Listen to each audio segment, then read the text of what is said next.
यह बात भी जुमला साबित होती है, क्योंकि 1000 करोड़ रुपए में एक स्मार्ट सिटी बना पाना संभव नहीं है। जुमला नंबर 3, जो कि काफ़ी फेमस है और आप सब भी इससे काफ़ी अच्छे से परिचित होंगे।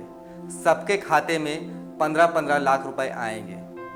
वर्ष 2014 में एक चुनावी भाषण के दौरान में मोदी जी ने हमसे कहा था कि वह विदेशों से काला धन वापस लाएंगे और जो धन वापस आएगा इस हिसाब से आपके खाते में 15 से 20 लाख रुपए यूं ही चले जाएंगे। इसके बाद इस बात पर हमारे गृह मंत्री अमित शाह जी से एक इंटरव्यू के दौरान जब पूछा गया कि 15-15 लाख रुपए का क्या हुआ, तो उन्होंने क्या कहा आप इस वीडियो में देख सकते हैं। जुमला है, किसी के अकाउंट में 15 लाख रुपया कभी नहीं जाता, वो उनको भी मालूम है और आपको भी मालूम है, देश की जनता को भी मालूम है। तो जैसा कि आपने देखा कि हमारे गृह मंत्री अमित शाह जी भी बचाव करते नजर आ रहे हैं। वह कह रहे हैं कि मोदी जी ने जो कहा था वह एक चुनावी स्टंट है, चुनावी भाषण है, जुमला है। तो क्या आप जो भी बातें कहते हैं वह एक चुनावी भाषण ही होता है? लोगों को सिर्फ बहलाने के लिए ही इस तरह की बातें की जाती है? और क्या आपकी सभी बातें और वायदे जो है वो जुमले होते हैं? खैर, देखा जाए कि आने वाले दिनों में और हमें किन किन जुमलों का सामना करना पड़ता है। अब हम बढ़ते हैं अपने दूसरे जुमले की ओर। जुमला नंबर 4, प्रत्येक वर्ष 1 करोड़ लोगों को दिए जाएंगे रोजगार। हमारे प्रधानमंत्री ने हमसे यह भी कहा था कि वह प्रत्येक वर्ष 1 करोड़ लोगों को रोजगार देंगे। और जब हमारे प्रधानमंत्री जी से इस बारे में पूछा गया कि क्या हुआ रोजगार का, तो उन्होंने कहा कि अगर कोई व्यक्ति पकौड़े की दुकान खोलता है और पकौड़े बेचता है तो यह भी एक रोजगार ही है। तो मैं आपसे पूछना चाहूँगा कि क्या आपने पकौड़े की दुकान खोलने के लिए उसे लोन दिया? क्या आपके हिसाब से यही रोजगार है?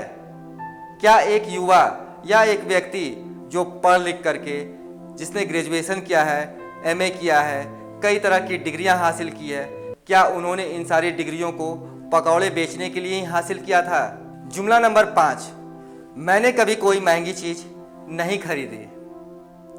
जी हाँ, राजीव शुक्ला के साथ एक इंटरव्यू के दौरान जब मोदी जी गुजरात के मुख्यमंत्री हुआ करते थे तो उन्होंने कहा था कि मैं बहुत ही सादगी से जीवन बिताता हूँ, मैं कोई भी महंगी वस्तु नहीं खरीदता, मैं बहुत ही सरल स्वभाव का व्यक्ति हूँ और सादगी से जीवन व्यतीत करने में भरोसा करता हूँ। मुझे नहीं लगता है कि मैंने कभी कोई महंगी चीज परचेज की है, कभी नहीं की। मेरे शरीर पे कोई महंगी चीज नहीं होती है, लेकिन मैं साफ सुथरा, धोया हुआ, प्रेस किया हुआ पहनना मुझे अच्छा लगता है। तो आपको बता दूं, मोदी जी जो सनग्लास पहनते हैं वह सिर्फ 1,40,000 रुपए की है और वह जो सूट पहनते हैं वह 10 लाख रुपए की होती है।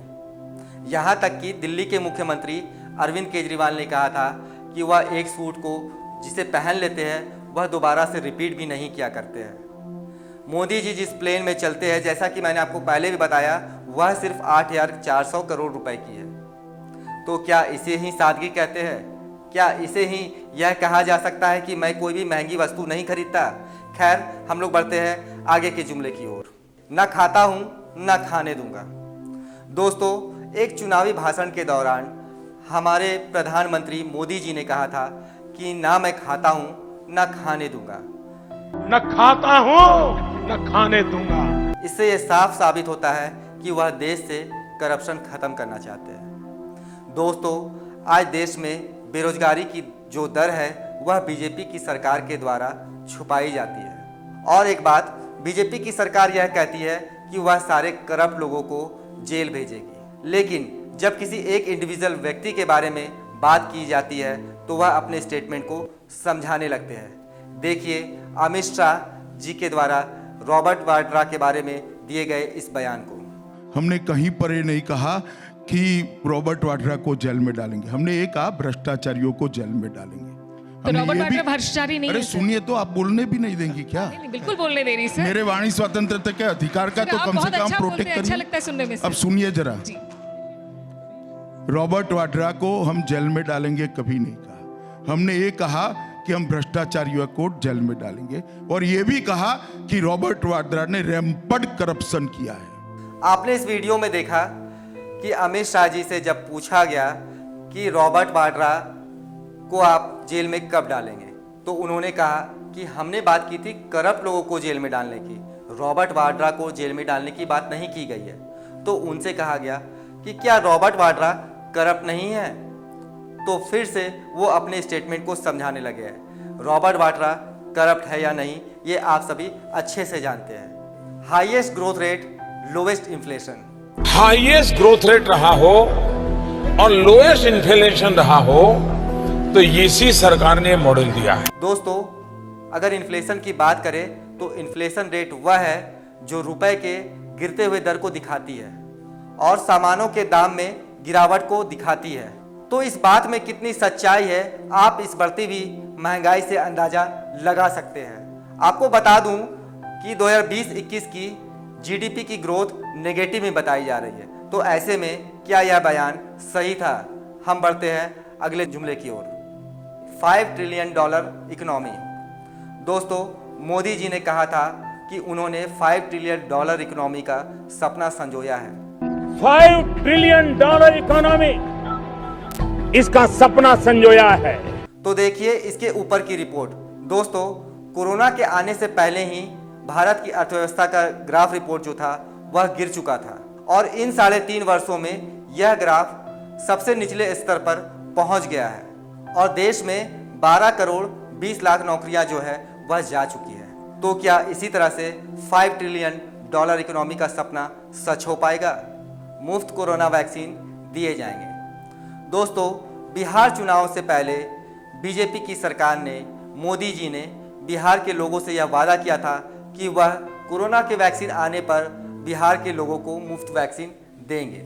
बिहार में हर एक के लिए मुफ्त में वैक्सीन मिल जाएगा, वो हमारी पहला संकल्प पत्र के प्रॉमिस है। भरोसा के साथ बिहार की जनता को हम आश्वासन दिलाना चाहते हैं कि वैक्सीन फ्री में आप सबको मिलेगा। उसके बाद जब कोरोना के वैक्सीन कंप्लीट हो गए, बन चुके हैं, तो मोदी जी अपने बयान से पलटते नजर आ रहे हैं। उन्होंने कहा कि केंद्र और राज्य सरकार मिलकर कोरोना के वैक्सीन की कीमतों को तय करेंगे। और दूसरी बात यह है कि मैं आपसे यह पूछना चाहता हूं मोदी जी कि क्या सिर्फ बिहार के लोगों का ही कोरोना के मुफ्त वैक्सीन का अधिकार है? क्या देश के दूसरे नागरिकों का आप पर अधिकार नहीं है? क्या हमने आपको देश के सर्वोच्च पद पर नहीं बिठाया है? खैर कोरोना की वैक्सीन जब आती है तब यह देखा जाएगा कि वैक्सीन जो है वह मुफ्त दिए जाएंगे या नहीं दिए जाएंगे, बिहार में मुफ्त दिए जाएंगे या पूरे देश में मुफ्त दिए जाएंगे। लेकिन मोदी जी ने यह क्लियर कर दिया है कि कोरोना के वैक्सीन जो है कुछ ना कुछ कीमतों पर ही दिए जाएंगे। ऐसा संभव नहीं है कि इतने कम समय में हम मोदी जी या सरकार के पूरे क्रियाकलापों के बारे में चर्चा करें। पोथी पत्री जो है वह काफ़ी लंबी है। हमारे द्वारा बताए गए बातों के अलावा और भी कई बातें होंगी जो आपके जहन में इस वक्त घूमती होंगी। उन बातों को आप कमेंट सेक्शन में जाकर हमें बताएं ताकि हम जो नेक्स्ट वीडियो बनाएं उस पर इन्हें ऐड कर सकें। तो आपने देखा कि हमारे प्रधानमंत्री ने, बीजेपी की सरकार ने हमसे क्या क्या वायदे किए जो कि अब तक धरातल पर नहीं आ सके हैं। जनता ने उन्हें 2 बार मौका दिया है। आगे जनता क्या करती है यह जनता के हाथ में छोड़ते हैं। अच्छे दिन के इंतजार में धन्यवाद। ऐसे ही सीधी और तीखी न्यूज के लिए YouTube पे जाकर के द न्यूज मिर्ची चैनल को सब्सक्राइब करें और लेटेस्ट अपडेट के लिए बेल आइकन को दबाना बिल्कुल ना भूलें।